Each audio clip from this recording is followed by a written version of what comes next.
ხაშურში გარდაცვლილი 9 წლის ბავშვის დედა ამ დრომდე მართვით სუნთქვაზე იმყოფება, მისი მდგომარეობა კვლავ მძიმეა. ექიმების თქმით, ეჭვი საკვებით ინტოქსიკაციაზეცაა. საკვების სახით მიღებული პროდუქტები ლუგარის ლაბორატორიაშია გადაგზავნილი. სამსახურიდან სახლში დაბრუნებულ კაცს დღეს შვილი გარდაცვლილი, მეუღლე კი უგონო მდგომარეობაში დახვდა.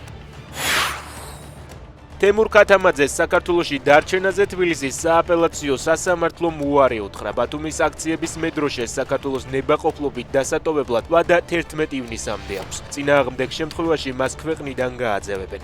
ადვოკატები სააპელაციოს გადაწყვეტილების სტრასბურგში გასაჩივრებას გეგმავენ.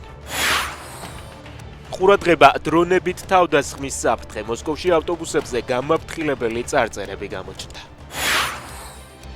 ჰავაიზე ვულკანი კილაუეა ამოიფრქვა. შეერთებული შტატების გეოლოგიური სამსახურის ინფორმაციით, ლავის სიმაღლე თითქმის 1000 ფუტია.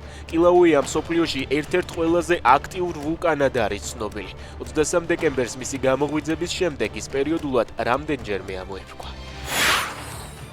მეცნიერებმა სპორტსას ციხესიმაგრის ქვეშ საიდუმლო გვირაბებს მიაგნეს, რომლებიც ლეონარდო და ვინჩის მიერ შესრულებულ მონახაზებს ემთხვევა. ნაგებობა მილანში, იტალიაში მდებარეობს.